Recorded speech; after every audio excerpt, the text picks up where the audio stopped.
PMC ప్రేక్షకులందరికీ నా నమస్కారం. మనందరి పరమగురు బ్రహ్మర్షి పితామహ పత్రి గారికి, స్వర్ణమాల అమ్మగారికి అనంతకోటి ప్రణామాలు తెలియజేసుకుంటూ, లక్షలాది మంది ధ్యానుల యొక్క అనుభవాలు పిఎంసి ఛానల్లో రావాలి అన్న పత్రిజీ ఆశయంలో భాగంగా ఈరోజు ప్రకాశం జిల్లాలోని కనిగిరి పట్టణంలో గల ఈశ్వర పిరమిడ్ ధ్యాన కేంద్రానికి మనం వచ్చి ఉన్నాం. ఇక్కడ ఉన్నటువంటి ధ్యానమిత్రుల యొక్క అనుభవాల్ని ఈరోజు వారి యొక్క మాటల్లో మనం తీసుకోబోతూ ఉన్నాం. ఈరోజు సీనియర్ పిరమిడ్ మాస్టర్ లక్ష్మీ కుమారి గారు వచ్చి ఉన్నారు. వారి యొక్క అనుభవాల్ని వారి యొక్క మాటల్లో మనం తెలుసుకుందాం. నమస్తే మేడం. నమస్తే సార్. మేడం, మీ పేరు, మీ కుటుంబం గురించి, మీ విద్యాభ్యాసం గురించి, మీ వృత్తి గురించి, మీ ఊరు గురించి తెలియజేయండి. ముందుగా మన బ్రహ్మర్షి పితామహ పత్రిజీ గురువు గారికి నా హృదయపూర్వకమైన ధన్యవాదాలు, కృతజ్ఞతలు. పత్రి మేడంకి కూడా నా హృదయపూర్వకమైన ధన్యవాదాలు, కృతజ్ఞతలు. నా పేరు మహాలక్ష్మి కుమారి, మాది కనిగిరి. నేను డిగ్రీ వరకు చేశాను. నేను హౌస్ వైఫ్. మాది బిజినెస్. నాన్న పేరు ఒలేటి వెంకట్రామయ్య, అమ్మ పేరు సత్యావతి, మా వారి పేరు లక్ష్మీనారాయణ. మేడం, మీకు ఎప్పుడు ధ్యాన పరిచయం అయ్యింది? ఎవరి ద్వారా పరిచయం అయింది? ధ్యానంలోకి రాకముందు మీ జీవితం ఎలా ఉండేది? ధ్యానంలోకి వచ్చిన తర్వాత మీ జీవితం ఎలా ఉంది? అది ఆరోగ్యపరంగా కానీ, మానసిక పరంగా కానీ, ఆర్థిక పరంగా కానీ, ఆనందపరంగా కానీ. నాకు ఈ ధ్యాన పరిచయం 2010 మార్చి నెలలో జరిగింది. అప్పుడు కనిగిరిలో ఫస్ట్ టైం 40 రోజులు క్లాస్ పెట్టారు. ఆ టైంలో పేర్ల లక్ష్మీ మేడం ద్వారా నాకు ఈ ధ్యాన పరిచయం జరిగింది. అప్పటికి 15 డేస్ అయి ఉంటుంది. మా అత్తయ్య గారు చనిపోయారు. చనిపోయినప్పుడు మేము ఆ 15 రోజుల కార్యక్రమము అక్కడ చేసుకొని ఇంటికి వచ్చాము. కానీ ఆవిడ నాకు కనపడుతూ ఉన్నారు. ఇంట్లో నేను ఆమెకు అన్నం పెడుతున్నట్టు, ట్యాబ్లెట్స్ ఇస్తున్నట్టు నాకు ఆవిడ కనపడుతూ ఉన్నారు. అంటే నేను ఇన్ని రోజులు ఆమెతో సాంగత్యం చేశాను కాబట్టి నాకు ఆవిడ కనపడుతూ ఉన్నారని చెప్పి నేను అనుకున్నాను. ఎప్పుడైతే నేను ఈ ధ్యానానికి అనేది వెళ్ళడం అనేది జరిగిందో, అసలు ముందు ఫస్ట్ అసలు ఏంటి ధ్యానం అనేది ఏంటి స్టార్ట్ చేశాను. అట్లాగా ఒక 4 డేస్ వెళ్ళిన తర్వాత నేను ఒకరోజు వెళ్ళలేదు, 5వ రోజు వెళ్ళలేదు.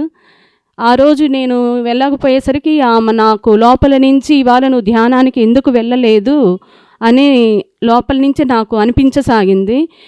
నాకు పనుండి ఇవాళ వెళ్ళలేదు, ఒక్కరోజు వెళ్ళను, రేపటి నుంచి వెళ్తాను అంటే కూడా ఆమె ఒప్పుకోలేదు. నువ్వు ఖచ్చితంగా పని తర్వాత చేసుకోవచ్చు, ముందు ధ్యానానికి వెళ్ళు, ఈ ధ్యానం నీకు ఎంతో ఉపయోగపడుతుంది, నువ్వు ఈ ధ్యానాన్ని వదిలిపెట్ట మాకు అని చెప్పి నాకు ఆవిడ చెప్తున్నట్టు అనిపించింది. నువ్వు ఏదైనా వదులుకో కానీ ధ్యానాన్ని వదులుకో మాకు అని ఆమె నాకు చాలా గట్టిగా చెప్పింది. నేను అలాగా ధ్యానం అనేది చేస్తూ ధ్యాన ప్రచారం చేస్తూ ఉన్నాను. మేడం, ధ్యానం వల్ల ఆరోగ్యం, ధ్యానం వల్ల మానసిక ప్రశాంతత, ధ్యానం వల్ల బుద్ధి వికాసం, ధ్యానం వల్ల అన్ని సమస్యలకు పరిష్కారాలు, సో వాటి గురించి. నాకు ఫస్ట్ ధ్యానం క్లాస్కి వెళ్ళినప్పుడు ధ్యానం 40 రోజులు చేయండి అని చెప్పారు. ఫస్ట్ ధ్యానం ద్వారా సంపూర్ణ ఆరోగ్యం, ధ్యానం సర్వభోగకారిణి, సకల జ్ఞాన ప్రసాదిని అని చెప్పడం జరిగింది. 40 రోజులు ధ్యానం చేసిన తర్వాత ధ్యానంలో ఎన్నో అనుభవాలు కలిగినాయి. ఫస్ట్ చాలా పెయిన్స్ అనేవి వచ్చాయి బాడీలో. ఈ పెయిన్స్ అసలు తట్టుకోగలనా లేదా అన్నట్లుగా వచ్చాయి. కానీ మాకు మెడిటేషన్ అయిపోయిన తర్వాత మేడం అడిగేవారనమాట, ఏమిటి ఇవాళ ధ్యాన అనుభవం అని అందరినీ అడిగేవారు. నేను బాగా పెయిన్స్ బాగా ఎక్కువగా ఉండే అని చెప్పేదాన్ని. అది ఎలా ఉంది, తర్వాత ధ్యానం చేసేటప్పుడే ఉందా, తర్వాత కూడా ఉన్నాయా అని చెప్పి అడిగారు. లేదు, ధ్యానం చేసేటప్పుడే అలా పెయిన్స్ ఉన్నాయి, తర్వాత ఏమీ లేదు, ఫ్రీగా ఉన్నానని చెప్పాను.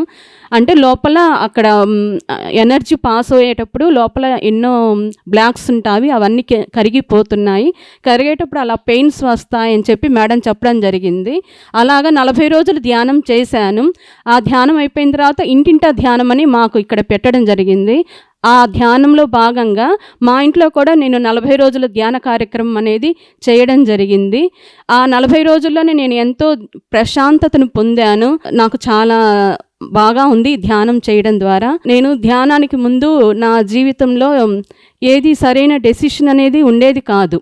అంతా బాగుంది, నా లైఫ్ బాగుంది, అన్ని రకాలుగా బాగుంది, కానీ నా డెసిషన్ అనేది నాది సరిగా ఉండేది కాదు. కొంచెం గందరగోళంగా అలా ఉండేది. సరైన డెసిషన్ తీసుకోలేకపోయాను. ఏది మా వారి మీదన్నా ఆధారపడతాను, లేదా మా నాన్న మీదన్నా ఆధారపడతాను, అలా ఉంది. కానీ ఈ ధ్యానం అనేది చేస్తూ ఉన్న తర్వాత మనకంటూ ఒక డెసిషన్ అనేది ఉన్నది. ఎందుకంటే మనము కూడా ఈ జీవిత ప్రయాణంలో, ఆత్మ ప్రయాణంలో ఒక భాగము. మన మన నిర్ణయాలు కూడా మనం తీసుకోగలము అన్న కాన్ఫిడెంట్ అనేది నాకు ఈ ధ్యానం ద్వారానే వచ్చింది. అలాగ నా ధ్యాన జీవితాన్ని నేను కొనసాగిస్తూ ఉన్నాను. ధ్యానంలోకి రాకముందు మీ యొక్క ఆర్థిక స్థితిగతులు ఎలా ఉండేవి, ఇప్పుడు ఎలా ఉన్నాయి? అలాగే మిగతా ప్రాణికోటితోటి మీరు ఏ విధంగా వాటిని ప్రేమతత్వంతో చూడగలుగుతున్నారు? ధ్యానానికి వచ్చిన కొత్తల్లో నాకు టీబీ వచ్చిందండి. 1 ఇయర్కి టీబీ వచ్చింది. నేను అనుకున్నాను, ఎందుకు నేనేం చేశాను, నాకు ఎందుకు వచ్చింది? అందులో నేను ఎక్కడికి వెళ్ళేదాన్ని కాదు, ఇంట్లోనే ఉండేదాన్ని. బయటికి నాకు అసలు వెళ్ళే పని కూడా లేదు, పంపరు నన్ను. అన్నీ వాళ్ళే తెస్తారు కాబట్టి, ఇంట్లో వాళ్ళే తెస్తారు కాబట్టి నాకు బయట పని ఉండేది కాదు. నాకు ఎందుకు ఈ టీబీ వచ్చిందని నేను చాలాసార్లు ఆలోచించాను. కానీ ధ్యానానికి వచ్చిన తర్వాత అక్కడ ఏం జరుగుతుందంటే స్వాధ్యాయం జరుగుతుంది మనకు ధ్యానం చేసినప్పుడు. ఆ స్వాధ్యాయంలో పిఎంసి అంటే ఓపెన్ టాక్, ఏదైనా మనం ఓపెన్గానే మాట్లాడాలి. ఎందుకంటే మన యొక్క అనుభవం అనేది ప్రతి ఒక్కరికి కూడా ఒక అనుభవంగా వాళ్ళు కూడా జ్ఞానాన్ని పొందుతారు. అలాగా నేను ఈ టీబీ ఎందుకు వచ్చని వేసుకున్నాను. గతంలో మా ఆడపడుచు వాళ్ళ ఆయనకి టీబీ వచ్చింది.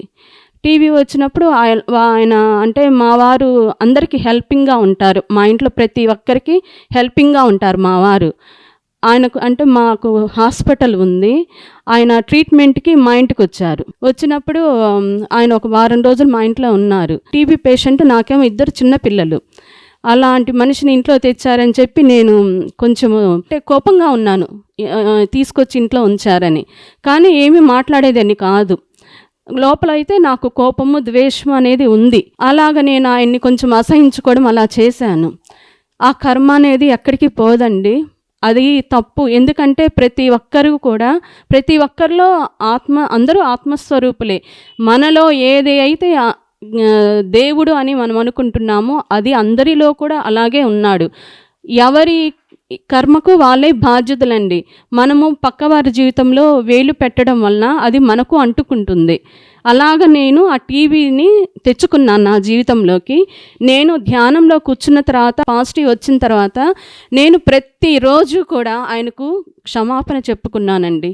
ప్రతిరోజు నా వలన అంటే ఆయనకు నేను బయటికి చెప్పకపోయినా నా మనసులో నేను అనుకోబట్టే నాకు అది వచ్చిందని నేను అనుకున్నాను. అలాగ నేను ధ్యానం చేసిన 40 రోజులు కూడా దానిని నేను యాక్సెప్ట్ చేశానండి. పత్రి సార్ ఒక్కటే చెప్తారు, ప్రతి దానికి కూడా కర్మ సిద్ధాంతం ఉంటుంది, దానిని మీరు యాక్సెప్ట్ చేయండి, ఏది కూడా ప్రశ్నించవద్దు, మీరు దానిని యాక్సెప్ట్ చేయండి. యాక్సెప్టెన్సీ, అప్రిసియేషను సార్ ఎక్కువ చెప్తూ ఉంటారు. సార్ చెప్పిన కాన్సెప్ట్లు నాకు బాగా నచ్చింది. అది నేను దాన్ని ఎప్పుడూ కూడా ఫాలో అవుతూ ఉంటాను. నేను దానిని అంగీకరించాను. ప్రతిరోజు ధ్యానంలో ముందు ఆయనకు క్షమాపణ చెప్పుకొనే నేను ధ్యానం చేసేదాన్ని. అలాగా నా జీవితంలో నుంచి అది వెళ్ళిపోయింది. 4 years బ్యాక్ ఆడవాళ్ళకు ఉంటాయి కదా సహజంగా, గర్భాశయంలో గడ్డ ఉన్నదని చెప్పారు. ఉన్నప్పుడు డాక్టర్ చెప్పారు ఆపరేషన్ చేయాల్సి వస్తుంది అని చెప్పి. సార్ ఎందుకు చెప్పారో తెలియదు. మేము ఊరికి చూపించుకోవడానికి వెళ్ళినప్పుడు సార్ నన్ను చూసి ఎమ్మడే టెస్ట్ చేసి చెప్పారు, స్కాన్ చేసి ఇలా చెప్పారమ్మా నీకు ఆపరేషన్ పడుతుందని. నేను అప్పటిదానికి హెల్తీగా ఉన్నాను, హ్యాపీగా ఉన్నాను. ఎందుకు నాకు ఇలా చెప్తున్నారు సారు అంటే అర్థం కాలేదు. కానీ నేను ఒక్కటే నమ్ముకున్నాను, ధ్యానాన్ని నమ్ముకున్నాను. ఆ ధ్యానమే నన్ను క్యూర్ చేస్తుంది అనే నమ్మకంతో రోజు 4 hours 5 hours మెడిటేషన్ చేశాను. తర్వాత 1 month అయిన తర్వాత మా వారు ఇక్కడ కాదు ఇంకో డాక్టర్కి చూపిస్తానని చెప్పి విజయవాడ తీసుకెళ్లారు. అక్కడ 2-3 డాక్టర్స్కి చూపించారు. వాళ్ళు చెప్పారనమాట, ఏం ప్రాబ్లం ఏం లేదు, ఎవరికైనా ఉంటాయి, నీకు ఆపరేషన్ చేసేంత ప్రాబ్లం ఏం కాదమ్మా, అది నీకు అవసరం లేదు, ఆపరేషన్ అవసరం లేదని వాళ్ళు చెప్పారు. చెప్పిన తర్వాత ఇంకా మా వారు అప్పుడు కొంచెం స్థిమితపడ్డారనమాట. నేను ఈ ధ్యానం ద్వారానే నేను ఈ యొక్క ఆపరేషన్ నుంచి బయటపడ్డానని నమ్ముతున్నాను. ధ్యానంలోకి వచ్చిన తర్వాత ఇతర ప్రాణికోటితోటి బంధుమిత్రులతోటి ఏ విధంగా ఆ మిత్రత్వాన్ని, ఆ ప్రేమతత్వాన్ని చూపిస్తున్నారు? నేను ఒక్కదాన్నే అన్నమాట అమ్మ వాళ్ళకి. అందుకని నన్ను చాలా గారాబంగా పెంచారు. ఎవరైనా కానీ అందరూ నాలాగా ఉంటే హ్యాపీనే, నాకంటే తక్కువ ఉంటే మాత్రం నేను వాళ్ళ మీద కొంచెము కోపంగా అలా ఉండేదాన్ని. అప్పుడు ధ్యానానికి ముందు నా జీవితం అలా ఉంది, కోపము ద్వేషము ఇవన్నీ ఉన్నాయి నాలో కూడా. కానీ ఈ ధ్యానానికి వచ్చిన తర్వాత కూడా అందరూ ఆత్మస్వరూపులమే, అందరము ఈ భూమి మీద అనుభవాల కోసమే వచ్చాము, జ్ఞానాన్ని పొందటానికే వచ్చాము అని తెలుసుకున్నాను. కాబట్టి ప్రతి ఒక్కరిని కూడా ప్రేమతో మనము ఏది ఇస్తే ప్రకృతి మనకు అదే ఇస్తుంది అనే సిద్ధాంతం ద్వారా నేను అందరినీ కూడా ప్రేమించడం అనేది నేర్చుకున్నాను. ప్రతి ఒక్కరితో కూడా అందరితో కూడా ప్రేమతో ఉంటూ అందరి సంబంధ బాంధవ్యాలు కూడా అంతకుముందు కంటే కూడా ధ్యానానికి వచ్చిన తర్వాత అందరూ కూడా ఇంట్లో వాళ్ళందరూ కూడా నన్ను ఇష్టపడడం అనేది నాకు జరిగింది నా జీవితంలో. ఆర్థిక పరిస్థితి అంటే ధ్యానానికి ముందు బాగానే ఉంది, ఇప్పుడు బాగానే ఉంది. కానీ ఒక్కొక్కసారి మనకు అటు ఇటుగా ఉంటుంది. అంటే ఒక్కోసారి అవసరానికి డబ్బులు అందవు. అటువంటిది ఏంటంటే ఒకసారి మా చిన్న బాబుకి బీటెక్ జాయిన్ చేయాలని చెప్పి మేము అనుకున్నాము. ఫస్ట్ ఇయర్ మనీ పే చేసాము, సెకండ్ ఇయర్ మనీ పే చేసాము. థర్డ్ ఇయర్కి వచ్చేసరికి మా దగ్గర డబ్బులు లేవు. మా వారికి ఎవరినన్నా అడగాలంటే కూడా అడగలేరు, ఆయన అడగరు, మనం ఉంటే చదివించుకుందాం అన్నట్లుగానే ఉంటారు. అలాంటిది మేము ఎగ్జామ్ ఫీజు మా బాబు చెప్పాడు, అమ్మ ఇంకా 2 days ఉంది నాకు ఎగ్జామ్ ఫీజు కట్టడానికి అని చెప్పి మా బాబు చెప్పాడు. కానీ మా దగ్గర డబ్బులు లేవు కట్టడానికి. సరే అట్లాగా అనుకుంటే మా కాలేజీ నుంచి ఒక మెసేజ్ వచ్చింది, మీరు ఈ సంవత్సరము మనీ పే చేసేసారు అని చెప్పి మాకు రిసిప్ట్ పంపించారు కాలేజీ వాళ్ళు. ఇదేంటబ్బా మేము కాలేజీకి మనీ కట్టలేదు, రిసిప్ట్ వచ్చింది అని చెప్పి అనుకున్నాము. కానీ ఇంకా వెళ్ళి అడిగితే అప్పటికప్పుడు మా దగ్గర డబ్బులు లేవు. వెళ్ళి అడిగినా కానీ మళ్ళీ మంది కట్ చేస్తారని మా వారు మళ్ళీ కాలేజీ ఓపెన్ చేసిన తర్వాత వెళ్ళారు. వెళ్ళిన తర్వాత మా బాబుని తీసుకొని వెళ్ళి కాలేజీలో జాయిన్ చేసేటప్పుడు, సార్ ఇట్లాగా పొరపాటుగా మా బాబు ఫీజు ఎవరితో మాకు మనీ పడిపోయింది కాబట్టి మేమైతే కట్టలేదు, మేము ఇప్పుడు డబ్బులు కట్టడానికి వచ్చామని చెప్పి ఇంకా మళ్ళీ అప్పటికప్పుడు మళ్ళీ డబ్బులు సమకూరాయి. అప్పటికప్పుడు మేము డబ్బులు తీసుకెళ్ళి కాలేజీలో కట్టేసి, ఎవరితో మీరు మళ్ళీ కనుక్కోండి, వాళ్ళది వాళ్ళు పే చేయండి సార్, వాళ్ళు వస్తారు కదా, మేమైతే కట్టలేదని చెప్పి మా వారు డబ్బులు కట్టేసి వచ్చేసారు. శాకాహారిగా ఎప్పుడు మారారు? శాకాహారిగా మారకముందు మీ యొక్క ఆలోచనలు, భావోద్వేగాలు ఎలా ఉన్నాయి, ఇప్పుడు ఎలా ఉన్నాయి? నేను ఫస్ట్ నుంచి కూడా నాకు అది ఇష్టం ఉండదు. అది ఒక జీవిని చంపడం అనేది నాకు ఎప్పుడు ఇష్టం ఉండదు. మా వారు తింటున్నారని నాకు మ్యారేజ్ అయిన 1 సంవత్సరానికి 2 ఏళ్ళకు తెలిసింది. నేను అప్పుడే చెప్పేశాను, మీరు అలాంటి తినటం అది మీరు మానేయండి. ఒక జీవిని చంపడం అనేది మనకు ఎలా నొప్పిగా ఉంటుందో వాటికి కూడా నొప్పిగా ఉంటుంది. మనకు మాటలు ఆటలాడగలము కానీ అవి మాట్లాడలేవు కాబట్టి నాకు అది ఇష్టం లేదు అని చెప్పి అనేదాన్ని. ఈ ధ్యానానికి వచ్చిన తర్వాత ఆయన కూడా తెలుసుకున్నారు. ధ్యానానికి వచ్చిన తర్వాత నాలో మార్పుని చూసి ఆయన కూడా ఆటోమేటిక్గా చాలా మార్పులని ఆయనలో కూడా కలిగినాయి. పత్రి సార్ని ఎప్పుడు కలిశారు? కలిసినప్పుడు మీకు ఎలాంటి అనుభూతులు కలిగినాయి? పత్రి సార్ని నేను 2010లో కలిశాను. నేను ధ్యానానికి వచ్చిన కొత్తల్లోనే ఒక 10 days కందుకూరు మధు సార్ వాళ్ళ పిరమిడ్ ఓపెన్కి వచ్చారు. అప్పుడే నేను సార్ని ఫస్ట్ చూడడం జరిగింది. ఆయన ఆ రోజు బ్లాక్ స్పెట్స్ పెట్టుకున్నారు, లాల్చీ పైజామా వేసుకున్నారు. అంటే నాకు గురువు అంటే ఒక కాషాయ వస్త్రాలు, మెలలో రుద్రాక్షమాలలు అన్న వాళ్ళే గురువులు. ఈయనేంటి గురువు ఇలా ఉన్నారు అని చెప్పి ఫస్ట్ నాకు ఆయన చూడంగానే అట్లా అనిపించింది. తర్వాత ఆ ఓపెన్ అయిపోయిన తర్వాత ఆ రోజు కందుకూరులో 40 రోజుల క్లాసులు జరిగిన తర్వాత లాస్ట్ రోజు పత్రి సార్ వచ్చారు. మేము దానికి వెళ్ళామన్నమాట. సారు అందరినీ కూడా మైక్ ఇచ్చి మీరు మాట్లాడండి అంటూ ఉన్నారు. నేనేమో గురువు మాట్లాడితే వినాలని నేను వెళ్ళాను. కానీ ఆయన అందరినీ స్టేజ్ మీదకి అందరినీ పిలిచారు, ప్రతి ఒక్కరి చేత మాట్లాడిస్తున్నారు. నాకేం అర్థం కాలేదు. అప్పుడు మళ్ళీ మేము దోర్నాలు వెళ్ళాము, మారం శివప్రసాద్ సార్ వాళ్ళ ఆశ్రమానికి వెళ్ళానమాట. అక్కడికి పత్రి సార్ వస్తున్నారని వెళ్ళాము. సారు రావటం కూడా చాలా లేట్ అయింది. 12 గంటలకు వస్తామన్నారు. సార్ వచ్చరికి 2-2:30 అయింది. అందరినీ భోంచేయమన్నారు, భోంచేసాము. సార్ లేటుగా వచ్చారు అని చెప్పి చాలా ఇదనిపించింది. తర్వాత సార్ అందరినీ ధ్యానంలో కూర్చోబెట్టారు. గట్టిగా 10 minutes మెడిటేషన్ చేయించారు. ఆ 10 minutesలో కూడా నేను అసలు నాకు బాడీ స్పృహ లేదు, నేను ఎక్కడున్నానో నాకు తెలియదు, అంతా శూన్యమైపోయింది. ఒక ఆనందానికి అనేది నేను అప్పుడు పొందాను. ఫస్ట్ ధ్యాన అనుభవం అనేది నాకు అప్పుడు జరిగింది. అలాగే ధ్యానంలో నేను 40 రోజులు చేసిన ధ్యానం అంతా కూడా 40 రోజులు అయిపోయిన తర్వాత కనియర్లో లాస్ట్ రోజు సార్ వచ్చారు. సార్ మమ్మల్ని ధ్యానంలో కూర్చోబెట్టినప్పుడు సార్ ఫ్లూట్ వాయించారు. ఆ ఫ్లూట్ వాయించినప్పుడు కూడా సార్ చేయించింది 5 minutes, కానీ నేను 40 రోజులు చేసిన ధ్యానం అంతా కూడా ఆ 5 minutesలో నేను అనుభూతి చెందాను. ఎన్నో రకాల అనుభవాలు, కలర్స్ కనిపించడము, శరీరం ఎక్కడికో వెళ్ళిపోవడము, తేలికైపోవడం అంతా కూడా సార్ సమక్షంలో నాకు అది జరిగింది. సార్ అంటే ఇది, గురువు అంటే ఇది అని చెప్పి నాకు అప్పుడు అనిపించింది సారు అంటే. ఆయన జ్ఞానం ఏంటి, ధ్యానం అనేది నాకు అప్పుడు అనిపించింది. సార్కి ఎన్నో ధన్యవాదాలు, కృతజ్ఞతలు. మేడం, మరి ఈ ధ్యానం వల్ల ఎన్నో లాభాలు పొంది ఎంతో జ్ఞానాన్ని పొంది ఉన్నారు కదా, మరి ఈ ధ్యానానికి సంబంధించినటువంటి ఎలాంటి సేవా కార్యక్రమాలు మీరు ఈ ప్రపంచానికి అందిస్తూ ఉన్నారు? నేను ధ్యాన ప్రచారం అనేది నాకు అవకాశం ఉన్నప్పుడల్లా బయటకు వెళ్ళి ధ్యానం అనేది చెప్పడము, అందరికీ ధ్యానం ద్వారా నా అనుభవాలు చెప్పడము, అలాగే మీ అందరి చేత ధ్యానం చేయించడము. నాకు తెలిసిన జ్ఞానం సార్ ఎప్పుడు చెప్తూ ఉంటారు, ఏ తెలిస్తే ఏ చెప్పండి, బి తెలిస్తే బి చెప్పండి అని. అలాగే నేనే జ్ఞానం అయితే నేర్చుకుంటూ ఆచరిస్తూ ఉన్నాను. దానిని నలుగురికి చెప్పడము, అందరికీ చెప్పడం అనేది జరుగుతూ ఉంది.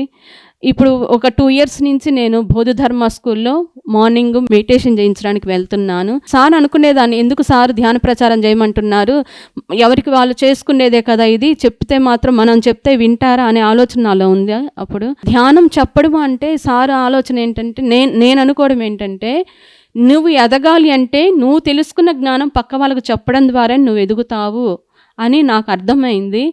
అట్లాగే నేను ఇది 2 years నుంచి స్కూల్కి వెళ్తున్నప్పటి నుంచి కూడా నాలో ఇంకా కూడా ఈ 10 సంవత్సరాల్లో ఎంత మెచ్యూరిటీ అనేది ఉన్నదో, ఈ 2 సంవత్సరాల్లో కూడా నేను ఇంకా ఎక్కువగా అనేది ధ్యానాన్ని ఇంకా దగ్గరయ్యాను, ఇంకా తెలుసుకుంటూ ఉన్నాను. అంటే ఎంతో ఎరుకతో ప్రతి క్షణము మనకు ఎరుక అనేది చాలా ఇంపార్టెంట్. ఎందుకంటే మనం ఏమి చేస్తున్నాము అనేది మనకి తెలియాలి. మనం ఏం మాట్లాడుతున్నాము, ఏ పని చేస్తున్నాము, ఏమి ఆలోచిస్తున్నాము, ఎవరితో ఎలా ప్రవర్తిస్తున్నాము అనేది ప్రతిదీ కూడా మనకు చాలా చాలా ఇంపార్టెంట్. ఎందుకంటే ఈ భూమి అనేది పాఠశాల, ఇక్కడికి మనం నేర్చుకోవడానికే వచ్చాము. ఈ నేర్చుకోవడం కూడా ఎరుకతో నేర్చుకున్నామనుకో అది మన ఆత్మలోకి వెళ్ళిపోతుంది అని నాకు అర్థమైంది. నేను అలాగ ప్రతి పని కూడా ఏం చేస్తున్నా, ఏం మాట్లాడుతున్నా అలా ఎరుకతోటి చెయ్యటము, ఎరుకతోటి ఉండడం అనేది నేను నా సాధనలో భాగం చేసుకున్నాను. పిఎంసి ఛానల్ గురించి మీ యొక్క మాటల్లో పిఎంసి సమాజాన్ని ఏ విధంగా ప్రభావితం చేస్తుంది, ఎలాంటి కార్యక్రమాలు మీకు నచ్చుతూ ఉన్నాయి, పిఎంసి ఛానల్కి మీరు చేస్తున్న సహాయ సహకారాల గురించి కూడా?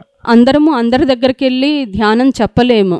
ఒక్క పిఎంసి ఉంటే అది ప్రతి ఇంటికి వెళ్తుంది, ప్రతి ఒక్కరికి కూడా ధ్యానం గురించి చెప్తుంది. అలాగే ఈ ప్రపంచమంతా కూడా ఈ పిఎంసి ద్వారానే ప్రతి ఒక్కరికి కూడా ఈ ధ్యానం అనేది, జ్ఞానం అనేది అందగలుగుతుంది. ప్రతి ఒక్కరికి కూడా ఇది చాలా అవసరమైంది. పిఎంసి ధ్యానము, జ్ఞానము అనేది ప్రతి ఒక్కరికి కూడా కావాలి. ప్రతి ఒక్కరూ భూమి మీదకి ఎందుకు వచ్చాము, ఏం చేస్తున్నాము, మళ్ళీ మనం తిరిగి వెళ్ళిపోతాము, ఏం తీసుకెళ్తాము అనే జ్ఞానం అనేది ప్రతి ఒక్కరికి కూడా ఈ పిఎంసి ద్వారానే అందుతుంది. చివరిగా ఈ సమాజానికి ధ్యానం గురించి, శాకాహారం గురించి మీరు ఇచ్చే సందేశం? అందరూ ధ్యానం చేయాలి, అందరూ శాకాహారులు కావాలి. ఎందుకంటే ఒక ప్రాణి అనేది భూమి మీదకి నేర్చుకోవడానికే వస్తుంది. కానీ తెలియక అజ్ఞానంతో మనం పెద్దవాళ్ళు చెప్పినారని చెప్పి అవి మన కోసమే పుట్టాయని వాటిని చంపి తింటూ ఉన్నారు. కానీ అది చాలా పాపము. అవి మనలాగే జన్మ తీసుకున్నాయి, మనలాగే ఎదగటానికే వచ్చాయి. వాటి యొక్క ఆత్మ ప్రణాళికలో భాగంగా వాటిని ఎదగనిద్దాము. ధ్యాన జగత్, శాకాహార జగత్, పిరమిడ్ జగత్ రావాలని కోరుకుంటూ ఉన్నాను. చూశారు కదా మిత్రులారా, మహా అనంతలక్ష్మి గారి యొక్క ధ్యాన అనుభవాలు ఎంత అద్భుతంగా ఉన్నాయో. ధ్యానం సర్వరోగ నివారణి అన్న కాన్సెప్ట్ చూసుకుంటే తనకున్నటువంటి ఆ అనారోగ్య రోగాలని ఏ విధంగా తగ్గించుకున్నారో, టీబీ వ్యాధిని, అలాగే గర్భాశయంలో ఉన్నటువంటి గడ్డల్ని ఏ విధంగా ధ్యానం ద్వారా తగ్గించుకున్నారో వాళ్ళ మాటలను విన్నాం. అలాగే ధ్యానం వల్ల మానసిక ప్రశాంతత, అంతకుముందు ఎంతో కోపంతోనో ఎంతో మానసిక అశాంతితో ద్వేషంతో ఉండే ఆవిడ ఏ విధంగా ధ్యానం నుంచి ఈరోజు ధ్యానం ద్వారా బయటపడి ఎంతో మానసిక ప్రశాంతతని అనుభవిస్తూ ఉంది. అలాగే ధ్యానము సకల భోగకారిణి అంటారు కదా, మరి వాళ్ళ బాబు విషయంలో ఫీజు కట్టడానికి ఎటువంటి రూపాయి కూడా లేని తను ఏ విధంగా అయితే ఆ గురువులు కానీ ఆ ధ్యానం కానీ ఏ విధంగా సపోర్ట్ చేశారో, అలాగే వారి యొక్క పిల్లల యొక్క ఆశలు ఎంఎస్ చేయాలనేటువంటి సందర్భంలో చేతిలో రూపాయి కూడా లేని సమయంలో ఇద్దరు పిల్లల యొక్క కోరికల్ని ఎంఎస్ చేయించడం అనేది ఎంత అద్భుతంగా, ఎంత మెరాకిల్ జరిగిందో వారి యొక్క అనుభవాలను మనం విన్నాం. సో ఇంత అద్భుతమైనటువంటి ధ్యాన అనుభవాల్ని, జ్ఞానాన్ని మనకు పంచినందుకు మేడంకి హృదయపూర్వకమైనటువంటి ధన్యవాదాలు మేడం. ఈ అవకాశం ఇచ్చిన పిఎంసి ఛానల్కి, పత్రిజీ సార్కి నా యొక్క హృదయపూర్వకమైన ధన్యవాదాలు, కృతజ్ఞతలు. Thank you.